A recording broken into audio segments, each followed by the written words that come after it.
నమస్తే అండి. Welcome to social post. నేను వెల్లి చక్రధర్. ఒక సెలబ్రిటీ లాగా ఒక 100 క్రోర్స్ వెల్త్ క్రియేట్ చేయాలి అంటే సాధ్యమేనా? యెస్ అండి. చాలా సాధ్యమవుతుందది. మనకి అలాంటి ఉపయోగపడే మంచి ఇన్వెస్ట్‌మెంటే ఏఎఫ్ 1, 2, 3 అంటారండి. ఏఎఫ్ అంటే ఆల్టర్‌నేట్ ఇన్వెస్ట్‌మెంట్ ఫండ్ అంటారు. ఇది మనకి security exchange board of India నుంచి ఆమోదయోగ్యమైన ఇన్వెస్ట్‌మెంట్.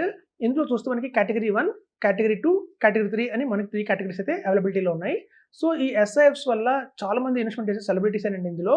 ఇందులో చూస్తే మీకు ఫస్ట్ ఏఎఫ్ కేటగరీ 1 అంటే పూర్తిగా స్టార్టప్ కంపెనీస్ వస్తాయి. ఇప్పుడు చూడండి చాలా మందికి మనకు తెలుసు ఒక మల్టీ బ్యాగర్ స్టాక్స్ అంటారు వాటన్నిటిని కూడా. సో, అంటే చాలా చాలా చిన్న స్టాక్స్ అప్పుడప్పుడే స్టార్ట్ అవుతాయి.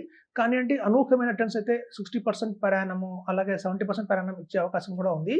సో, అట్లాంటి స్టాక్స్ అలాగే అన్‌లిస్టెడ్ స్టాక్స్ ఉంటాయి అట్లాంటి వాటిలో. సో, మేజర్‌గా ఏంటంటే ప్రైవేట్ ఈక్విటీ ఉంటాయండి. అది కేటగరీ 1 అంటారు. కొన్ని కేటగరీ 2 వచ్చి మనకి ప్రీ ఐపీఓస్ ఏవైతే ఉంటాయో అంటే ఇంకా మార్కెట్‌లో లిస్ట్ కాని ఐపీఓస్ ఏవైతే ఉంటాయో జస్ట్ హార్డ్‌లీ 1 ఇయర్‌లోనే అవి మార్కెట్‌లోకి అందుబాటులోకి వస్తున్నాయి. అట్లాంటి ఐపీఓస్‌ని వాళ్ళు ముందుగానే గమనించి ఆల్మోస్ట్ ఇండియాలో చూస్తే దగ్గర దగ్గర 450 ఐపీఓస్ ఉంటాయండి. అట్లాంటి ఐపీఓస్‌లో బాగా ఫిల్టర్ చేసి అన్ని పారామీటర్స్‌లో ఆలోచించి బెస్ట్ ఆఫ్ ది బెస్ట్ ఒక 7 ఐపీఓస్‌ని సెలెక్ట్ చేసుకుంటారు వాళ్ళు. Pre IPOs. సో, ఇట్లాంటి 7 కంపెనీస్‌లో వాళ్ళు ఇన్వెస్ట్‌మెంట్ చేయడం వల్ల అనూహ్యమైన రిటర్న్స్ అయితే వస్తాయండి. సో, అది కేటగరీ 2 ఏఎఫ్ అంటారు. అలాగే కేటగరీ 3 ఏఎఫ్ ఏదైతే ఉందో అది ఆల్మోస్ట్ లైక్ మ్యూచువల్ ఫండ్స్ లాగానే ఉంటుందండి.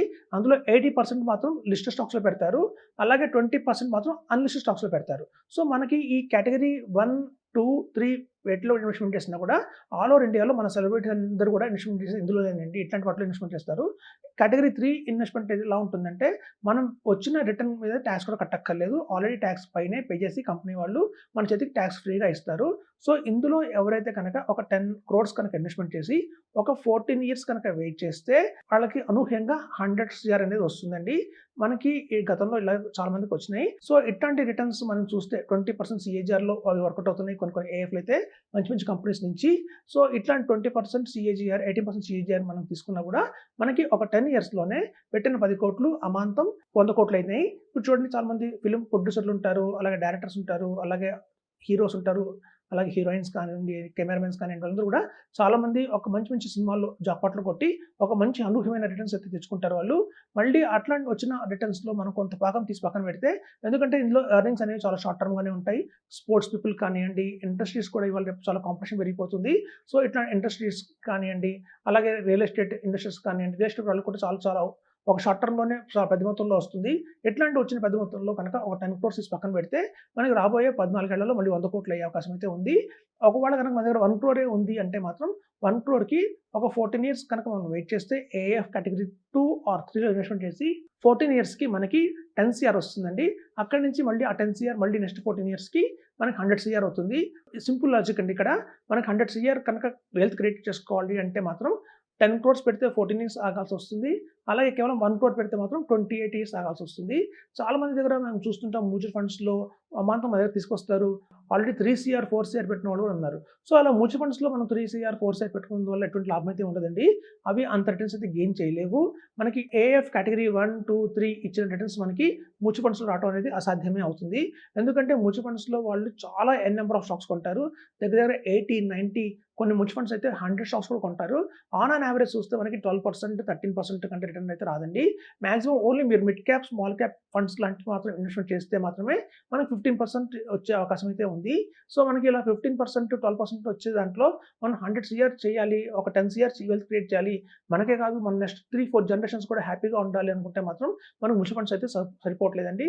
సో, దానికి ఆల్టర్‌నేట్‌గానే మనకు చెప్తున్నారు. ఆల్టర్‌నేట్ ఇన్వెస్ట్‌మెంట్ ఫండ్స్ అని ఏఎఫ్ అనేసి. ఇందులో మనకేంటంటే ఒక బ్యూటిఫుల్‌గా ఒక మంచి ఎక్స్‌పర్ట్స్ ఉంటారు ఇందులో. వాళ్ళు కేవలం కొంత మాత్రమే లిస్టెడ్ స్టాక్స్‌లో పెట్టి, కొంత అన్‌లిస్టెడ్ స్టాక్స్‌లో కూడా పెట్టి మనకి వారు అత్యధికమైన రిటర్న్ అయితే ఇవ్వగలుగుతున్నారు. సో, ఇట్లా మనకి అన్‌లిస్టెడ్ స్టాక్స్‌లో వచ్చినప్పుడు దాని టాక్సేషన్ అనేది కొంచెం డిఫరెంట్‌గా ఉంటుందండి. అందుకే టాక్సెస్ పైన వాళ్ళు పే చేసేసి మన చేతికి టాక్స్ ఫ్రీగా ఇస్తున్నారు. ఇమాజిన్ చేయండి మన దగ్గర 10 క్రోర్స్ ఉన్నాయి. ఒక 2 ఆర్ 3 ఏఎఫ్స్‌లో కనుక మనం ఇన్వెస్ట్‌మెంట్ చేసి ఒక 14 ఇయర్స్ కనుక వెయిట్ చేస్తే మనకి 100 క్రోర్స్ వస్తుంది. ఆ 100 క్రోర్స్ కూడా టాక్స్ ఫ్రీ అండి.